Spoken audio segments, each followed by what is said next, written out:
Guys, watching Go Doctor, and today I'm going to be doing a review on episode 9. Now, we've only got 1 week left of series 11, and yeah, let's just get into it because we've also got 1 week left, and a lot of character development has happened, but also hasn't with the fact of Yaz.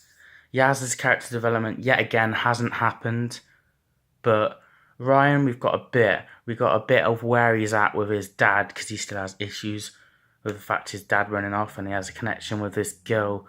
This girl, we find a character who's blind, and they have some sort of connection with her, and he instantly knows what's up because he's been in that sort of situation.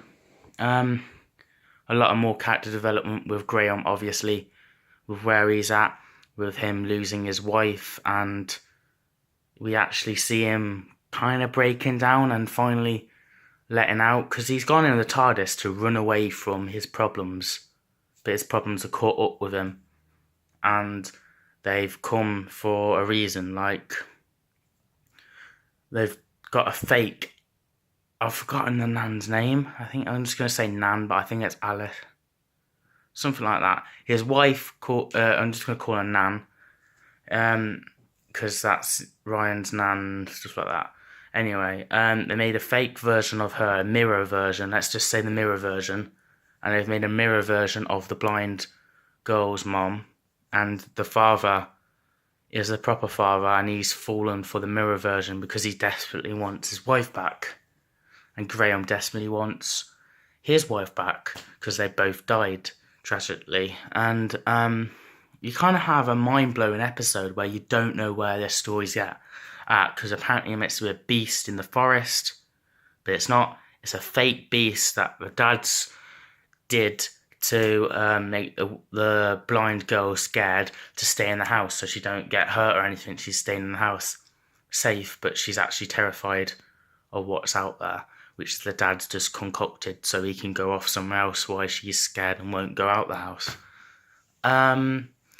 So the doctor catches up with them. The doctor's found her bearings again of where she's at because she's lost again, which happens in almost every episode. She lands somewhere and doesn't know where she is.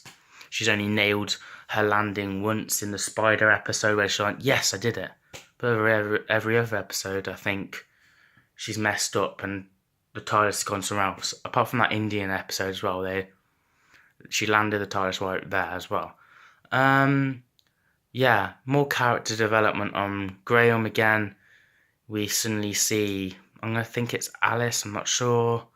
I don't know what his Nan's wife is called, but I'm just going to say Graham's wife so it's easier to say. Yeah, Graham's wife is a fake copy. She has the memories of them all, but she's very selfish. You can see that. He doesn't feel the same way, and I was very scared on this because I thought she feels off. She doesn't feel like what we felt in episode 1, the lovable, exciting person. She just feels very plain, like a Cyberman, like Danny. Danny Pink's character development was plain and boring, and she felt like that. But at least she felt like that for a reason, because it wasn't the real her. And I thought, oh, is he going to do a Stephen Moffat, Chris Chibnall, is he? Where everybody lives and there's a world where they die, they get put in here, and you get to live out your days and happy ever after. But no, it's just the world's been created. The world wants to be missing out on everything because it's an empty world and it wants life. So it creates these characters to make the Doctor and his friends stay in that world, so the world can have people. If that makes sense. This mind's a mind-boggling story, so yeah. That's what I got from this anyway. What else? Well, there weren't a lot else other than that, really. There's this creature within the there's one world and another, and in between that world, there's this like cave sort of thing, which is like a barrier stopping the two worlds colliding. And there's a guy in there who tries to steal the Dr. Sonic and all that sort of stuff. And you've got some weird animal bug creatures.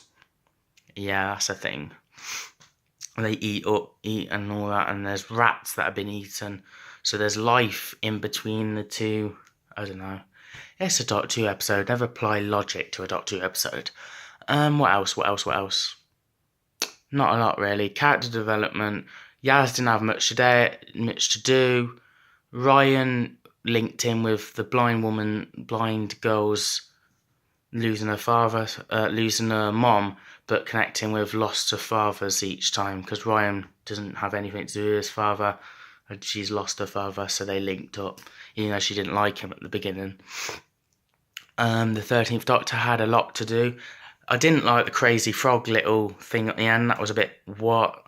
Because Graham's wife loved frogs, so suddenly we've got a frog that can talk. Oh my god. Okay, only in Doctor Who, hey? That was a thing. Let's forget about that. What else? There's not a lot. Yet again, an average story. Not the best episode of the series, but certainly better than some episodes in the series. Compare it to a David Tennant or Matt Smith, or a 7th Doctor or a 3rd Doctor. It doesn't compete. There's just average after average. At least Chris Chibnall hasn't given us any bad episodes, but he's certainly given us a bunch of average. There's not much good other than episode 1, episode 3, and possibly episode Kablam, whatever that one was. Yeah, we've got on the finale now. Let's hope it's big, and let's hope it's bold, and let's hope it stands out and makes this series amazing, because it could go worse. This series could go flat on its face, just like Series 9 did with Hellbent. How bad that was. It made the series not likeable in any way. So let's hope the characters can survive, because I do believe I've seen pictures of them all surviving for New Year's Day. But they could be bluffing. You never know. Yeah, let's just hope Chris Chibnall's got it in us for a finale. I'm going to rate it, this episode, out of 10. I'm going to go 6 again. We've gone a lot of 6s in this series. Let's hope the finale gets up to a 9, to an 8. 8 or 9 standard. Yeah, fingers crossed. Anyway, guys, you've been watching Go Doctor Who. Comment down below what your thoughts on this episode is, what your thoughts on the series is. And yeah, let's see what the finale brings. See you guys next time. Bye.